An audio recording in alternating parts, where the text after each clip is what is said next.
Hi friends, നമ്മൾ ഇന്ന് ഉണ്ടാക്കാൻ പോകുന്നത് മത്തി പീര പറ്റിച്ചത്. അതിന് വേണ്ട ആവശ്യമുള്ള സാധനങ്ങൾ: മത്തി ഇതൊരിപ്പോൾ ഒരു 1/2 കിലോ മത്തിയാണ് എടുത്തേക്കുന്നത്. പിന്നെ പീരയ്ക്ക് ആവശ്യമുള്ള സാധനങ്ങൾ: തേങ്ങ, ഒരു വലിയ തേങ്ങയുടെ അരമുറിയാണ് എടുത്തേക്കുന്നത്,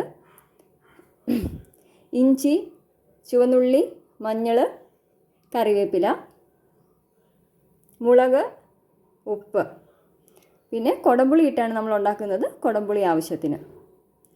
നമുക്ക് ആദ്യം തേങ്ങ, ഇഞ്ചി, ചുവന്നുള്ളി, മഞ്ഞൾ, മുളക് പൊടി എല്ലാം കൂടി മിക്സിയുടെ ജാറിലിട്ട് ചതച്ചെടുക്കാം. മിക്സിയുടെ ജാറിലിട്ട് ചതച്ചെടുത്ത മീൻ പീരയാണിത്. ഇത് നമുക്ക് ഒരു മൺചട്ടിയിലോട്ട് മാറ്റാം. ഈ ചതച്ച് വെച്ചേക്കുന്ന തേങ്ങാ പീരയിലേക്ക് നമ്മൾ വൃത്തിയാക്കി വെച്ചിരുന്ന കുടംപുളിയും അതിൻ്റെ ആ വെള്ളവും കൂടെ മിക്സ് ചെയ്യുക. ആവശ്യത്തിന് ഉപ്പിടുക.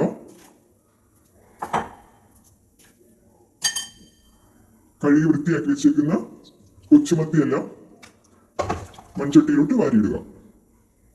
അതിനുശേഷം ആവശ്യത്തിന് കറിവേപ്പിലയും ഇട്ട് കൊടുത്ത് വെള്ളവും ഒഴിച്ചു കൊടുക്കുക. മീൻ വേകാൻ ആവശ്യത്തിനുള്ള വെള്ളം. എന്നിട്ട് നല്ലപോലെ ഇളക്കുക.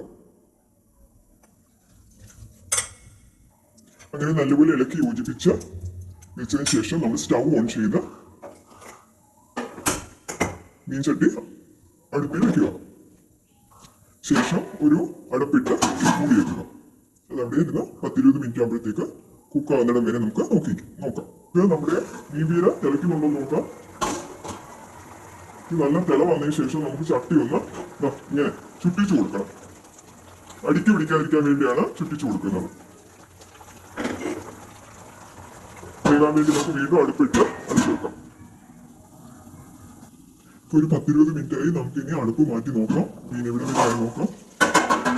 എല്ലാം നല്ലപോലെ വെന്ത് എണ്ണയൊക്കെ തെളിഞ്ഞ് വന്നിട്ടുണ്ട്. മീൻ പീര റെഡിയായി. നമുക്ക് ഇനി ഇച്ചിരി കറിവേപ്പില മുകളിലിട്ട് കൊടുക്കാം. അങ്ങനെ നമ്മുടെ മത്തി പറ്റിച്ചത് റെഡിയായി. മത്തി പീര പറ്റിച്ചെന്നും പറയാം. എങ്ങനെയുണ്ട്? നല്ല ടേസ്റ്റാണ്. എല്ലാവരും ഉണ്ടാക്കി നോക്കുക. ലൈക്ക് അടിക്കുക, ഷെയർ ചെയ്യുക, കമൻറ്റ് പറയുക. Okay, bye. നാളെ കാണാം.